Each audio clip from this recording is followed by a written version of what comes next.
Welcome to the podcast, Speaking to Influence, Communication Secrets of the C-Suite. I'm Dr. Laura Sicola, your host, founder of Vocal Impact Productions and author of Speaking to Influence, Mastering Your Leadership Voice. My guest this week is Erik Ryan. Erik is the Senior Vice President and Chief Financial Officer of Iron Mountain's Records and Information Management business. Prior to this, he worked for GE for 19 years in a variety of industries and leadership positions. He studied economics and political science at Wake Forest University and got his MBA from Yale with a focus in sustainability. Erik lives in the Boston area with his wife and two daughters and spends his free time playing music, violin specifically, and building high-powered rockets. Yes. Seriously. Okay, I'm not even going to ask. First of all, hi, Erik. Welcome to the show. Yes, thank you, Laura. I appreciate the introduction and the time. It's wonderful to be here. And you know what? I changed my mind. I am going to ask you. So normally I just ask openly, hey, what's your fun fact? But I think I just ruined that. So high-powered rockets? What's that about? It's hard not to talk about the rockets. I will not indulge too much in it, but there's a couple of things. I like to build, right? I like to engineer. I like to create. And it's got a wonderful aspect of mathematics in the design, construction, and kind of the tangible aspect that you don't get a lot of in the spreadsheets. And it's generally something that's a string from adolescence that's just fun to keep up with. And these are big, person size, 6-7 foot tall things that take some time. And I think the way I love sharing this with my team, because I want to understand their hobbies. I want to understand the dimension that they have in life, because we all, I'm sure many of the people listening here are very dedicated, very hardworking, aspirational folks. And, the more you focus on your craft, the better you will be, but the more your brain will need a bit of variation in what you're doing and how you're thinking about things. So to be able to step aside and have a hobby, have music, have, come join the rocket clubs. It's a good way to get balance and get a way to share of yourself with your team better. All right. And so everybody, there's your first piece of advice. Join the Rocket Club. You heard it here first. I can honestly say in almost 200 episodes, I don't believe I've ever heard anyone give that particular piece of guidance. Join the Rocket Club, or whatever your version of that is, to clear the brain of sorts. So that's terrific. Now, Erik, tell us a little bit more about Iron Mountain. What's your 30-second elevator pitch? Yeah, wonderful. So Iron Mountain is a physical and digital data storage company. We're around $5 billion in revenues, operate in over 60 countries, 26,000 resources. And most people, particularly in the US, know us for this document management shredding operation. They see the boxes in their workplace. They see the trucks on the road. But we have a fast-growing data center business. We work in asset lifecycle management to manage the circular economy for tech companies. And we also have an exciting asset and arts entertainment protection business where we're working in areas like on the digital masters and original recordings. And finance is finance, but when you get to work on those sorts of things, it's interesting, and the solutions that you got to bring for customers are quite varied. It sounds like it. So whether you're going for physical storage or movies footage storage, or that's really quite the range. It gives storage a whole new meaning, doesn't it? Yeah, it's ultimately about working with customers to monetize, protect, and grow what they value and what matters to them. And it does span the gamut. So then what is something that you wish more people understood about your role, company, or industry? And what's your personal role in changing that perception? Excellent question. The main thing that we're working on internally and externally is to get folks to come to understand the strength and diversity that we have across these product lines. That at our foundation, yes, we are a core storage business that has 1,400 sites and 700 million cubic feet of box storage. But there's kind of like when I worked for GE for 19 years, I'd meet people and they say, oh yeah, I have a GE microwave, or yeah, the light bulb. Meanwhile, I'm working on jet engine applications for hovercrafts. Like, I want to talk about that. In the same way, I want to talk about what's next for Iron Mountain and how we're at the forefront of technical solutions that help spread from the paper assets into the digital assets, for example. So I'll talk a little bit more about that. I know all of us as consumers have experience working with doctors' offices, working on our taxes, perhaps filling out mortgage applications.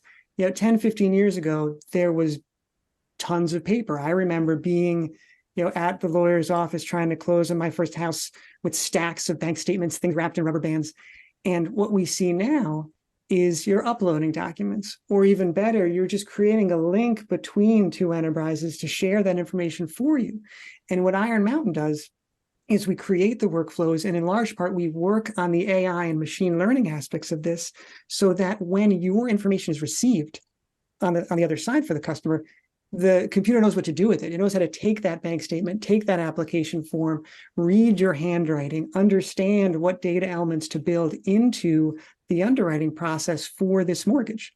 And the thing I have to work on, both internally and externally, is one, get folks to recognize that's where the growth is going to be with the company, but also it's about the mind share internally about how to focus on that white space, on those new opportunities, because it's a lot safer, let's say, easier to optimize where you're already a strong leader. But to force folks within your team to take those risks and to have financial processes to be able to be ready for those, that is what I do with my team. We work on building new processes that are aligned with these new aspects of work and allocate capital to support that. And getting my team to be optimistic and continue to fill their reservoir of positivity about that future and that new line of work is where I focus. It's interesting because it almost, and I'm not a financial person, but a lot of what I understand in the CFO's role is to make sure that the company is staying the course in many ways and not going off the rails, is staying financially safe. You know, the accountant's jobs of sorts, and I realize not all finance is accounting, but, you know, making sure that everything, all the boxes are checked, take the stable, more safe kind of route. And yet it sounds like what I'm hearing is that a big part of your job, at least the part you like best, and is the vision and saying, where else should we be going? What risks should we be taking? And to convince those who otherwise aren't risk oriented, so to speak, to get them on board and rowing in that direction as well, and finding that balance. Did I hear that correctly? Yeah, absolutely. Right. There is no profit without risk taking. Right. And governance can be thought of with a controls-based mindset or with a risk-based mindset. How do you create the guardrails for people to operate in to know what that risk strike zone looks like and where that capital needs to be allocated and where those processes need to be to facilitate the best outcomes for those risks that we're taking? And that in the finance function, my finance function, is working to build up that architecture to support this growth objective. And just making sure that everything that all the ducks are in a row to be able to take the right calculated risks. And then it sounds like getting people on board. That's where the real communications people comes in, persuasion on that, that the risk is worth taking. Absolutely. And it's not so much pure persuasion, like there's like resistance, but it's getting my team to recognize that we have this expertise, this legacy of 70 years in this area. We now get the joy and the opportunity to build it up for these new sets of product lines. And then externally get folks to see with this performance management, with this risk-based focus, that our results are proof of the strength of the diversity of this offering and the way we're able to capitalize on the relationships that we have with our customers. I love the notion of it's about the extension of legacy. And what has been the legacy for 100 years and what's going to be the next 100 and how do we get there? Because it's going to go way beyond boxes at that point. Especially Yes, and I talk a lot about the inheritance and proving that we can create the same thing for the next generation of leaders, the next customers, and that they have the same thing to carry the company forward. Yes, yes. Now, in doing this, in all this persuasion, either in this group or the other, in past experiences, did you ever think that you did a great job of explaining something only to have that deer in the headlights look in return? Yes, for sure. I've got a number of examples business-wise that I could bring to the table. I think it might be a little bit more entertaining to talk about something on the personal side that has application also in our work environment. Okay. I had the chance of sharing a conversation with Prince Edward, the youngest son of the late Queen Elizabeth. Of course. I mean, who hasn't chatted with Eddie along the way? So tell me about how exactly you ran into Prince Edward. So my wife and I were vacationing in St. Lucia. This is a part of the British Commonwealth. We had no idea that the royal family was going to be visiting at this time. We blocked some time in a sustainable farm kind of set in the hills, sort of rustic and gorgeous there. And we were coming down for breakfast on, I think, the second morning we were there. And imagine a courtyard scene, kind of sun rising. You got some food coming out, and we noticed there's a lot of different people kind of moving around in a sort of speedy motion, trying to get something set up, putting up signs, getting ready for something. So we asked, like, what is going on here? And of course, the answer was, we're getting this visitor to promote the island, to work on the aspects, particularly of the environmental tourism that they were focused on. And so my wife immediately goes back to the room, puts on a dress, because she wants to get connected with the royals and take advantage of this. And I just say, let's slow roll the breakfast and let's see what happens. So we slow roll it enough where we're the only ones there. So when the entourage arrives, Prince Edward and his wife come out, he's looking around. He just basically locks eyes with me because I'm the only one sitting there. So he comes over and he came over to you. You didn't have to approach to him. We were just sitting at the table and just trying to see what happened, right? Observing this situation. And he comes out, locks eyes, comes over, and starts it off in a wonderfully benign, kind of open way, like, where are you guys from? What's your name? Have you been here before? And we share a little bit of intro stuff. And I, instead of taking that opportunity to tell him, about what we're doing here and try to understand what his role was here and what he was trying to get, I felt like I needed to sort of prove myself. Like, I haven't been here before, but I've been to, the Azores, where my wife and I went on our honeymoon. And I take point after point, time after time, to describe all these great things that we did in the Azores. So eventually he just stops me and says, like, these islands, I've been there. These islands are actually not the same. So instead of taking that hint, I get this sort of competitive intellectual spirit growing in me. I start to try to convince him, because of the volcanic origins of both islands. Oh, no. And like the way the tectonic plates move to create these things. Actually, no, Prince Edward, you're wrong. They are quite similar. That's hilarious. The whole conversation got ridiculous at that point. My wife jumps in to save me, and to ask him about his kids, whatever. And then it just kind of devolves from there. So I think there's two key lessons from the ridiculousness of that. Lay it on me. One is, in particular, if you're meeting someone where there's a power differential and you don't know each other and you're in a different place, you got to meet them where they are, recognize the commonality that you're sharing in that moment, and try to seek something of interest along that line. Mm-hmm. Right? Certainly don't try to prove yourself in a way that is tangential, but not related to what's going to leave you both energized to meet the adventure of that day. Yes. Now, the second thing also, from his perspective, because a lot of people that we're talking to here are, or that I have to think about where I'm in a position of power relative to someone else. If you see someone going off the track like this, maybe don't challenge them on, like, no, you're wrong about this. Like, let's maybe figure out how to steer them back to the path so that you can both leave with a strong impression and some, again, positive momentum from that conversation. So when I'm in that role, I think of this. I think I'm guessing he doesn't think of this conversation much, but who knows? It's so funny, because I can just imagine everybody out there has had at least one. I'll be super generous in saying at least one, or understated, I should say, that of those situations where there's the adrenaline kicking in, and there's a little bit of either, whether it's imposter syndrome or whether it is just a sense of unworthiness because of the status differential between two people. And the brain kicks in to, I need to try to prove myself, prove that I am worthy, prove that I am smart, prove that I am whatever it happens to be, fill in the adjective of choice. And then we just almost have an out of body experience where we hear ourselves start rambling and blathering and talking. And the part of us that has transcended our own bodies and is watching us from behind going, you can stop talking now. Stop talking now. Why are you still talking? Oh my gosh, you're still talking. And we just sit there and go, I want to stop. I just don't know how to stop the train. It's this runaway locomotive. And, thank God for people in this case, like your wife or whoever else, who manages to stop and say, sorry, yes, that's a great point. One other thing that I was thinking of, and then help throw the brakes on the train before it goes careening into the abyss, so to speak. So I think there's a lot of people out there who can, yes, the volcano, perhaps in the case of these islands. Yes, much better analogy. Thank you for that opportunity. So always lovely to be there. You know what, Erik? I think this is a great chance to challenge our listeners to not go off the rails, perhaps, and go in a more effective direction. Now it's time for our 24-hour influence challenge. So, how would you like to challenge our listeners today to take one step that they can complete within 24 hours to have more influence? Yeah, so I'm going to borrow a lesson I learned from Zoe Chance, who's a professor and author from the Yale School of Management. The challenge I'd give for 24 hours is say no to everything.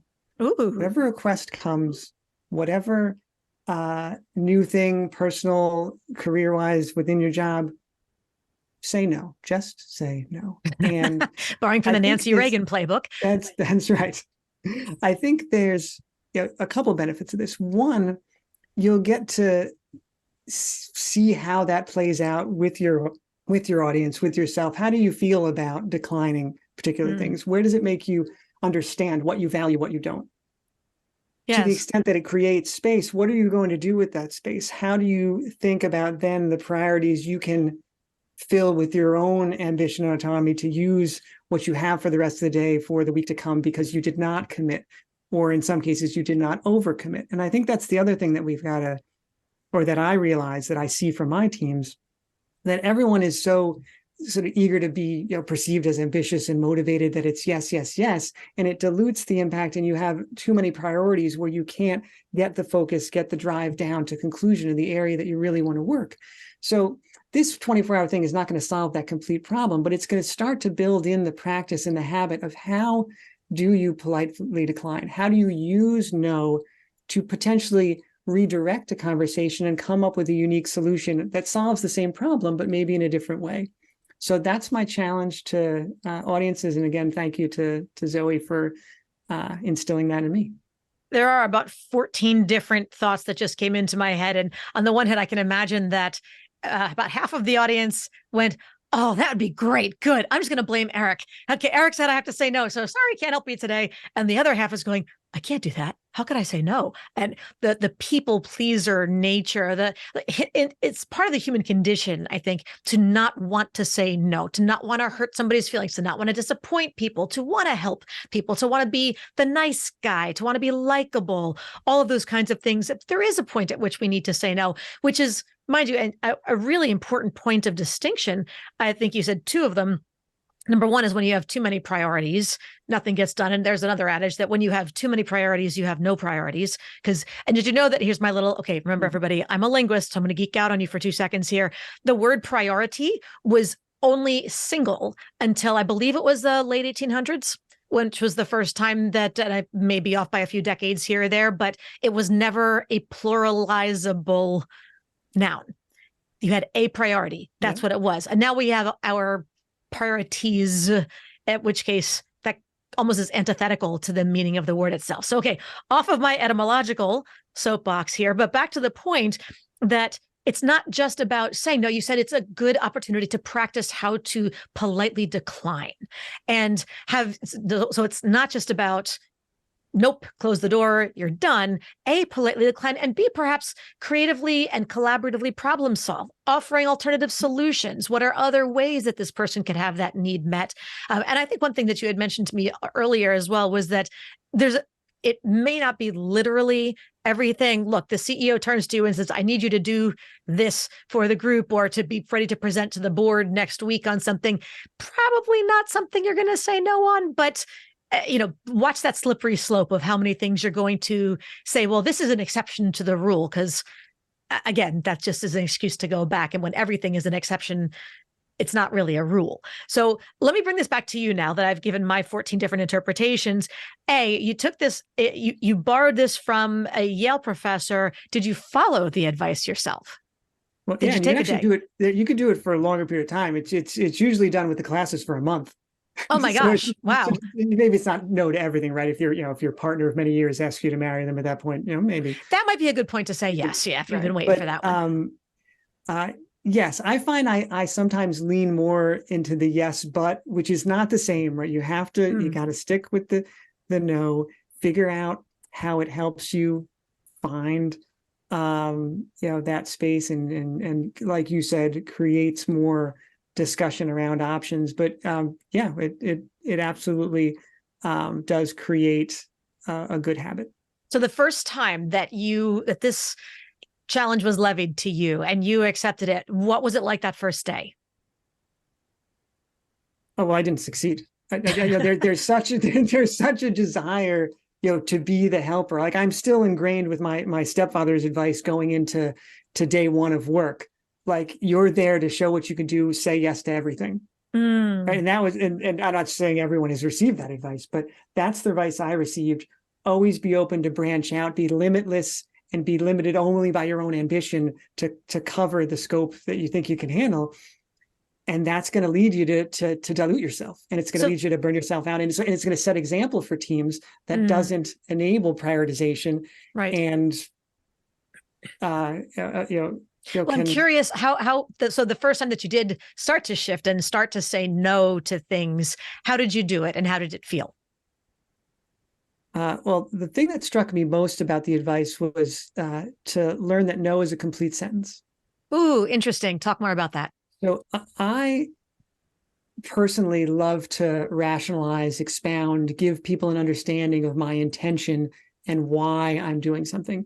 And that can only just dilute, potentially, to open up doors to poke holes. And like, if you're going to stick to this, just simply say no and see what reaction you get, and see how you feel about that reaction, and see if it then creates a different level of discussion or a different direction for things to go. But if you say no and then offer all the variety of rationales behind, the different answers and why you came to that one, it loads it up for the person asking, and it doesn't allow it to go potentially the direction that they may want it to or they need it to go. And again, it's about kind of focusing on the audience a bit and putting it back to them and understanding, what how they might refocus their priorities, their desires, with that obstacle. The first time that you said no, how did it feel? I think it felt freeing, because I could then, feel like I control my own calendar, I control my own agenda, and I am helping to set an example for my team to make tough choices, right? This gets back to even our point about the overall business model. Like, you got to place bets, you got to have specific capital allocation and focus. And when we do that, when I make those choices, I am manifesting what I want to see in my team and what I want to see in the business doing in the market. Yes. Yeah. So hard lessons, easy concepts or simple concepts are not necessarily easy to execute. So we're going to work on that. All right, everybody out there, you have your permission. You've got some steps, and no is the complete sentence. Of course, you can say it politely. No, maybe wish I could, don't have the bandwidth. Sorry, but I can't. There's lots of ways to hedge it and couch a little bit without going into the long rambling list of explanations and justifications. Let's put it that way. Yeah. But I think it sounds like a great opportunity. And thanks, Lauren. One other thing that comes to mind is when you're doing it with your team and they're making requests on you and you say no, it's actually empowering them to continue to own the areas of execution that they have. And that's what I sometimes work on with my team members. It's so important that we lead by that example. And thank you for reminding us of that as well. Now, when's a time when you allowed yourself to be emotionally vulnerable with your team, and how did it impact your relationship with them moving forward? Now, this is an important question. I'm often very open with the team. I talked earlier about, sharing my hobbies. They know my family. They understand my interests. One specific example that comes to mind: a couple of years ago, I was at a team dinner. Picture a loud restaurant, glasses clanking together. You don't know where you're going to sit. You land in front of in front of somebody that you don't really know very well, and you start into the where do you live? Tell me about your family. And so we were working through that. This was a gentleman that was new to the business. So I was describing, my family, my two daughters, and that brought me down a track of recollection of just how things were when my first daughter was born, and all the different stress that was going on with school, with my wife pregnant, with working in this transition from General Electric into Iron Mountain. And I shared with this gentleman that I was having a number of different anxiety attacks, and I wake up in the middle of the night with like hyperventilating or like heart palpitations and stuff, which in those moments is frightening. But broadly is not like a huge medical concern, but I kept going to different doctors. I went to the cardiologist, the neurologist, the endocrinologist, trying to figure out what's going on. And that kind of went nowhere in the end. Of course, surprise, eat better, exercise, have good sleep habits, and eventually these things go away.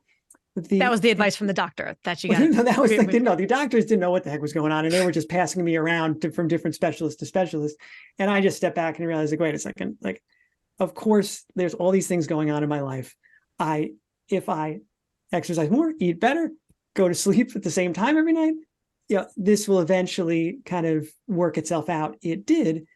The point of the story, though, is I'm sharing this with this guy that I first met, and he immediately disarms, and he said, this is the exact same thing had happened to him, and he had the same set of experiences, the same conversations with his doctors, the same kind of journey through this, how to work through this part of your life where you're building up a family, managing your career, and it's not as though we got into like sort of sharing diagnoses and like all that kind of stuff, but it created this sort of unspoken bond for us. We understand where we're coming from. Like, we know how we think about our priorities and how we work with our teams, how we care about our families. And it's just allowed us to cut through a lot of things as we work together now, and everything is just playing out in the open. And that foundation of the relationship would not have been possible without just offering up this slice of history that was not work related,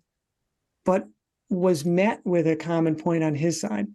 And I think the fun thing to think about is I could have randomly picked any other chair at that dinner table. Right. And on the one hand, that could have put me down a path that would have been harder for me to build a bond with this gentleman and continue to work with him effectively.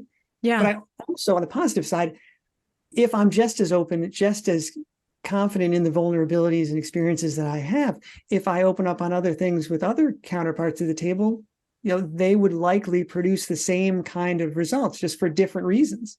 Sure. Because we obviously have more in common than we realize with others, and people value honesty, and they value a diversity of experiences. So I'm open to share that because I want people to understand me better, and I see the benefit it has in the relationships that are forged at work.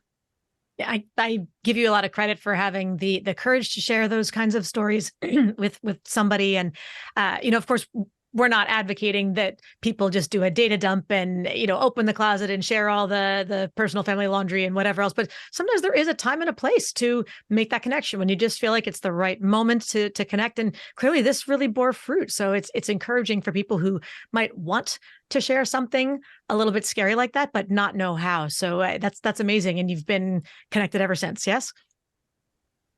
Yeah. Still. Yeah. I mean, we don't agree on everything. I talked to him just this morning, actually, about this. I talked to him about this morning just to be sure he was comfortable, and he had the same exact recollection. Right. So that he was comfortable with you sharing the story, you mean? Of course. And, it's just a good reminder that, the connection I'm looking for, it's people are looking for the same thing. And if you're open to make those connections, you're going to get more hits than you are going to strike out on that. Yeah. Yeah. And I think it's beautiful. And I think it's a important point of distinction as well to everybody out there that, this was something that the two of you shared at one point, and recognizing that it would be something of that an audience, that my audience, everybody out here, would appreciate having as an example to learn from, but honoring the relationship, going back to him first and saying, I'm going to be on the show and I'd like to talk about this particular experience. Not that I'm going to use your name, not that I'm going to do whatever else, but is it okay if I share it?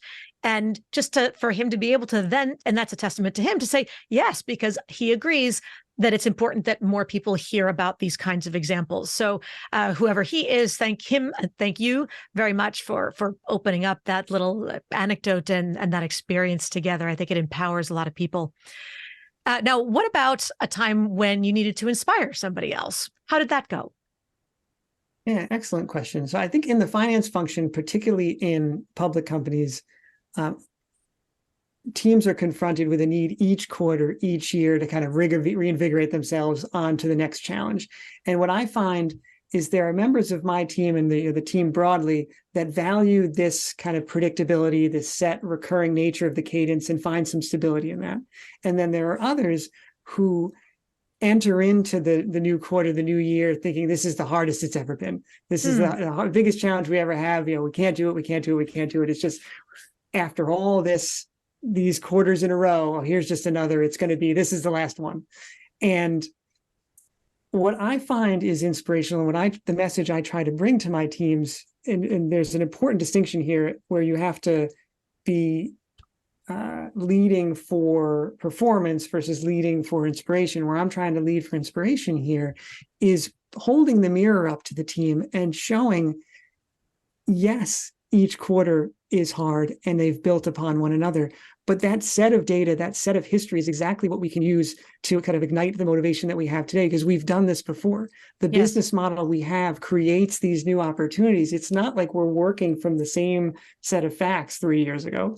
We've got a new set of facts, a new set of circumstances, but the ability that we have today and all the tools we have at our disposal are enough to get us there, because we did it last quarter, we did it last quarter, we did it last year. So just reminding people of their own success and using the wealth of data that finances has to draw those parallels and show the reaction we've had to challenges before builds confidence in folks and helps them move forward into the next quarter, and so on and so on. And this is, again, something that I've done at Iron Mountain, and I'm recalling at GE Aviation, I used to start meetings of the budget process, bringing up, I don't know if the listeners remember the film The Matrix, where Keanu Reeves is going, to meet with somebody, and there's a little kid there bending spoons with his mind, and he's telling Keanu Reeves, you got to realize the truth. There is no spoon. And I try to get people to realize the truth, that this is not Mission Impossible. It's not the hardest thing you've ever had to do. You've done this before. You know how to do it. This is the proof through the data. And go forward with that confidence to lead your respective teams. I love that idea of taking people's own history as data and evidence that whatever is the next mountain, no pun intended, that you'll be able to climb that because you've climbed every other one to date. So to take away that self-doubt and just trust that you have the creativity, the resilience, the resourcefulness, the knowledge, the expertise, the strength, the skill to be able to get over this one too. And I think on that particular note of inspiration and empowerment, unfortunately, we are just about out of time, so we need to wrap things up here. But how can people learn more about you, Erik, and Iron Mountain? Yeah, I'd encourage you guys to make a connection on LinkedIn and also at ironmountain.com. There's a career section. We are a growing business. We have a number of open roles. If you're intrigued by the story that you heard here and the types of leadership that we bring, please look at opportunities there. Love it. Love it. Thank you so much for the invitation to the rest of our listeners. Feel free to spread that word along as well. And it was really lovely having you on the show today. Erik, thank you so much. And then to everybody else out there, thank you for tuning in. As always, don't forget to subscribe if this is your first time listening so that you never miss an episode. And don't forget to give us a 5-star rating on Apple Podcasts, Spotify, and the rest of your favorite platforms of choice so that we can help even more people to increase their confidence, presence, and influence. And finally, if you want to download my free guide to equipment recommendations for virtual influence, including my picks for microphones, lights, and more, go to speakingtoinfluence.com. I'm Dr. Laura Sicola, and you're listening to Speaking to Influence. Communication Secrets of the C-Suite.